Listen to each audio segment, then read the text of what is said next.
Gordon, then, you said you've been here for 20 years, best kept secret. So tell us a little bit about, how you've seen the evolution of the Indian aviation market. Many are now saying that we are by far the world's fastest growing market. So tell me a little bit about your view, your dispassionate view, perhaps, of the India market from a distance. I'm not sure I can be dispassionate because I love India and the market here. But look, I mean, from a distribution point of view, in my industry, India has risen now to be number 3 in the world by the volume of air bookings made, which is incredible. When you look at the kind of the size of the market, the number of people, the increased availability of flights as people move from train to plane, it's not altogether surprising. But it's the speed at which the market is growing is quite stunning, stimulated by people like Aditya with IndiGo in no small measure. So now the ranking goes USA is number 1. Although you can see over time there's no reason that India won't be as big or bigger than USA given the size of population, land mass, etc. Germany is number 2, but literally India is nipping at the heels of Germany in terms of size of marketplace. You've got huge business travel into and out of India. You've got Indian outbound investment. I'm British. Indian investment into the UK is quite considerable, with Jaguar Land Rover, Steel. I think the second largest. Yeah, and please keep coming because our poor old economy post-Brexit needs India more than ever. But also, the Indian diaspora in terms of visiting friends and family, Indians, going on holidays, more, overseas.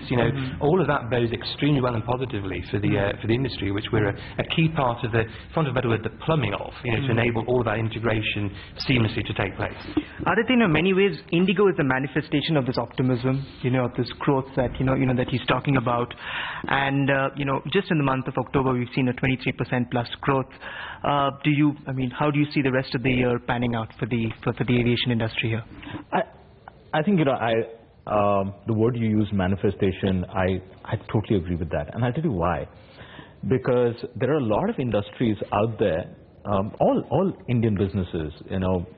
We understand the India opportunity. Everybody talks about the India opportunity. But in the airline business, we've actually seen it being manifested in reality. It's not a pie in the sky that we are chasing, but it is in reality that over the last 10 years, all the airlines in India, of course emphatically IndiGo, has been able to take advantage of that India opportunity.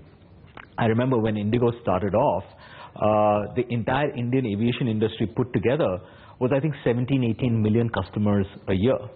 Right, and that's 120 months ago, and in 120 months it's now closing on to, I think, about 80 to 90 million customers a year.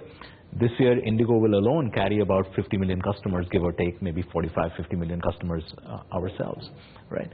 So that's the kind of opportunity that there is. Over the long term, we absolutely see the market growing, and that's it doesn't take a rocket scientist or an oracle to see that.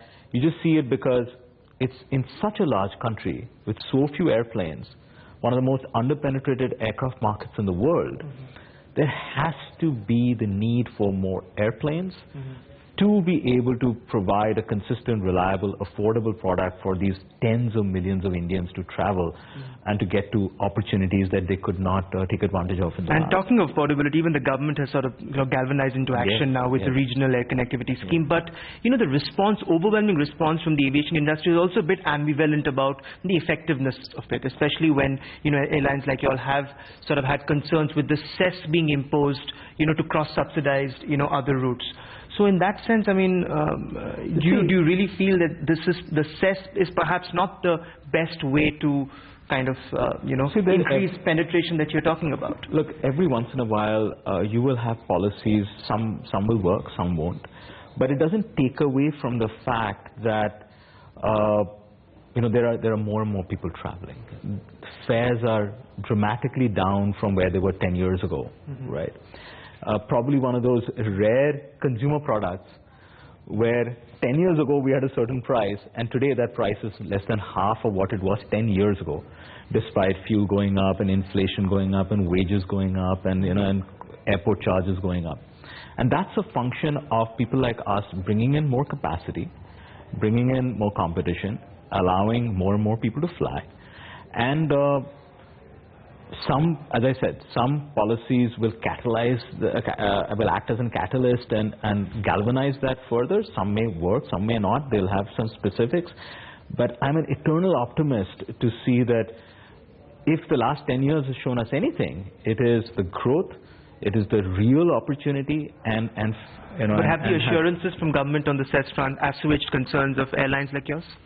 For us, it is about, in any case, sticking to a narrow-body model, bringing in more capacity, bringing in more airplanes into cities that did not see air travel before.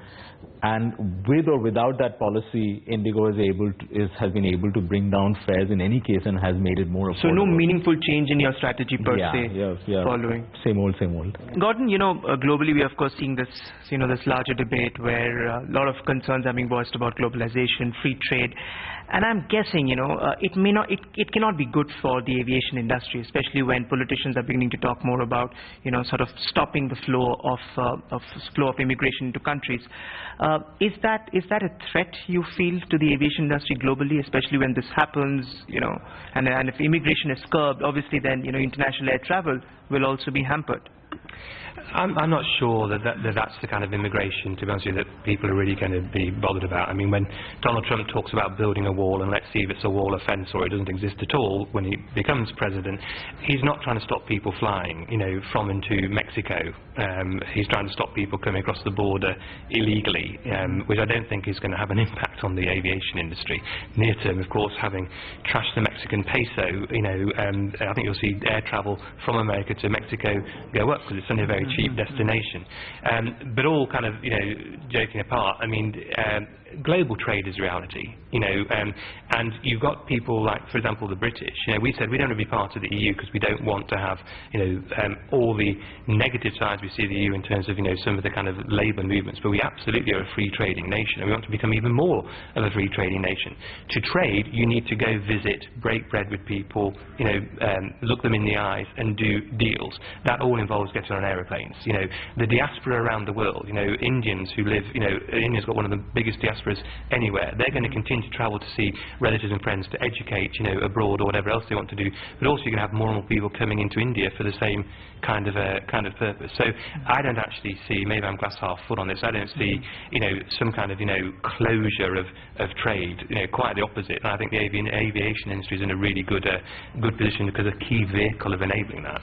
You know, because recently you had said, you know, that you know, it was said in the context of the presidential election in the US, you had said that bookings tend to bounce back a bit after the presidential election, but it's such an uncertain climate at the moment that we're a little bit cautious and we have a conservative view.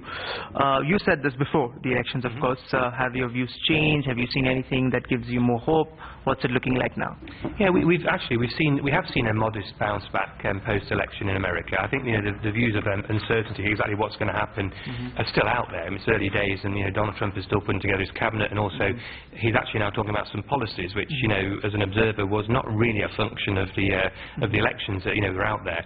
So, but it's not just America. You've got elections coming up in France, you've got elections coming up in Holland, elections coming up in Germany. And there does seem to be a slight swing, you know, against the establishment, for want of a better word. So I think everybody in industry, no matter what industry you're in, travel or otherwise, it's uncertain times, and navigating through that is quite a challenge for any business leaders.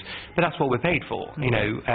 So what we saw was a slowdown in American corporate travel, USA only, you know, in the run up to the election. We've seen some of it come back. Big determining factor will be the energy sector, I think, in America, because the energy sector is pretty depressed, because when oil prices are low, that's a piece of the economy which doesn't do so well.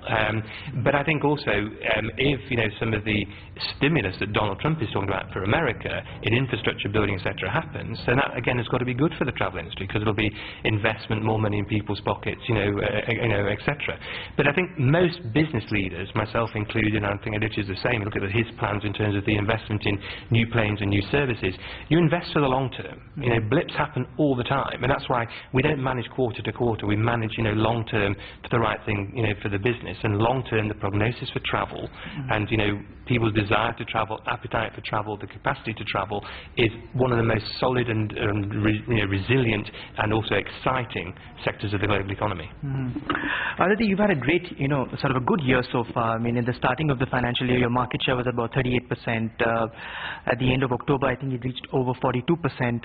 I mean, what has led to this 4 percentage point growth, which is quite a growth considering how competitive the market is? Well, we don't chase market share, frankly. We focus on a consistent, reliable product, which is what people choose every day. And as more customers fly and choose IndiGo, the market share is just a mathematical byproduct of that. So I'm grateful to all the literally tens of millions of customers who choose IndiGo every quarter, but I mean I really don't chase market share.